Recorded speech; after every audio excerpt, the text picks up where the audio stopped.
Malgré quelques rafales de vent qui dépassaient largement la limite fixée par la NASA pour la protection du lanceur, il n'y a pas eu autant de dégâts que l'on aurait pu le penser sur le SLS ni même sur les installations au sol.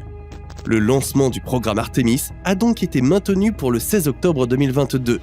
Le décollage s'est donc déroulé à 7h04, heure de Paris, et on peut dire avec fierté que tout s'est bien passé. Cependant, il s'agit tout de même du 3e report de lancement de la mission Artemis vers la Lune depuis le mois d'août. Ce mois-là, la tempête tropicale nommée Nicole et ses vents dévastateurs ont contraint les autorités de Floride à évacuer les alentours du centre spatial Kennedy. Nous avons donc assisté au baptême de l'air de la fusée SLS, la plus puissante de la planète en ce moment. Lors du lancement, tout était favorable à son trajet avec la météo qui s'annonçait coopérative avec 90% de chances de temps favorable. Ce qu'il faut savoir, c'est qu'avant d'en arriver là, les précédentes tentatives n'ont pas été de tout repos. On repense notamment à la 2e tentative de lancement qui s'est vue annulée au dernier moment à cause d'une fuite de carburant.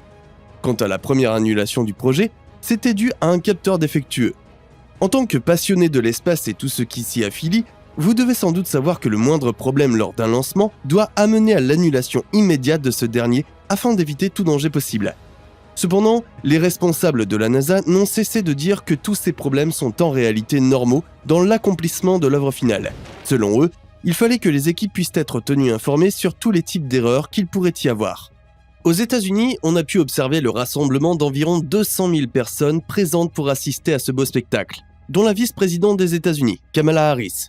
La mission s'effectua sans équipage et donc pas d'humains sur la Lune pour cette fois. Le seul passager humanoïde retrouvé à bord était un mannequin doté de capteurs qui mesureront si l'accélération au décollage et la violente décélération lors de l'entrée dans l'atmosphère après un long voyage de 5 jours se situent bien dans la fourchette du supportable pour l'organisme humain. Le but principal de cette mission étant de tester tous les systèmes nécessaires à un aller-retour Terre-Lune. On retrouvera également dans cette gigantesque fusée des caméras embarquées qui vont permettre de suivre ce voyage de 5 jours. La capsule va donc s'aventurer jusqu'à 64 000 km derrière la Lune, soit beaucoup plus loin que tout autre vaisseau habitable jusqu'ici.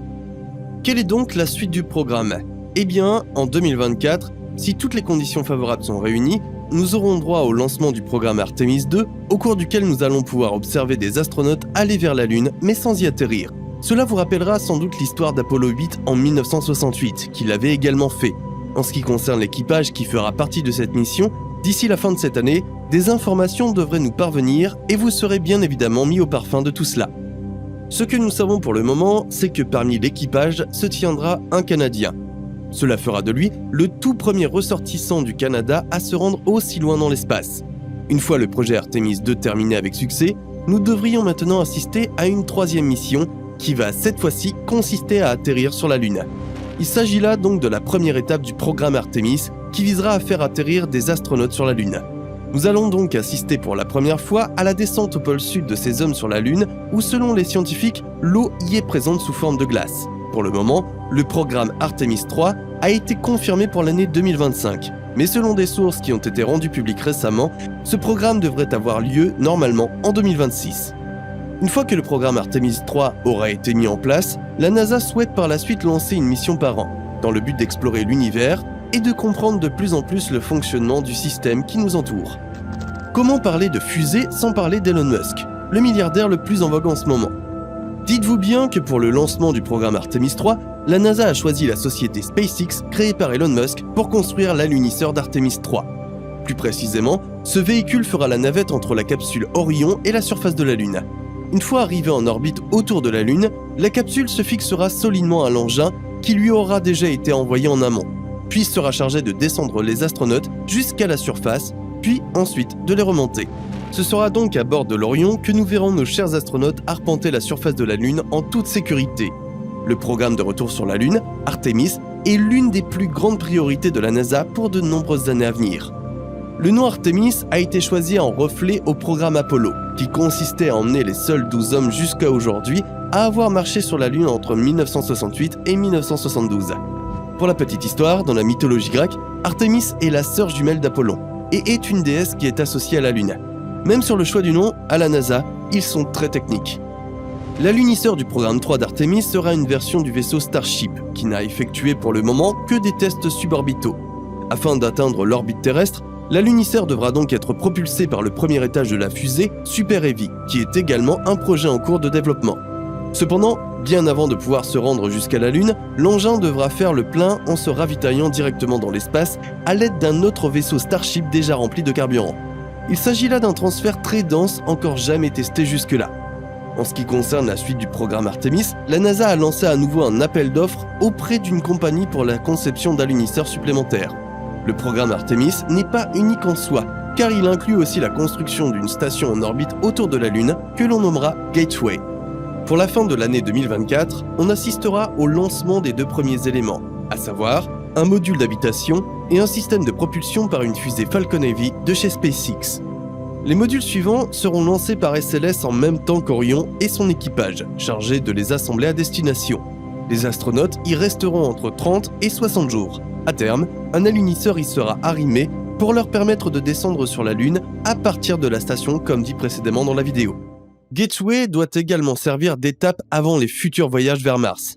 On ne le dit peut-être pas assez, mais le but ultime du programme Artemis n'est pas la Lune mais bien Mars.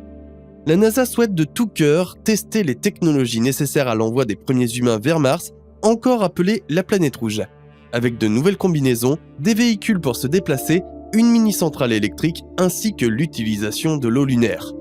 Créer une base sur la surface de la Lune a été également envisagé par les scientifiques de la NASA, et l'idée derrière tout ça étant d'établir une présence humaine durable dans l'espace lointain avant de pouvoir tenter l'expérience sur Mars, car en cas de problème pour le moment, la Lune n'est qu'à quelques jours de voyage tandis que Mars a plusieurs mois au minimum.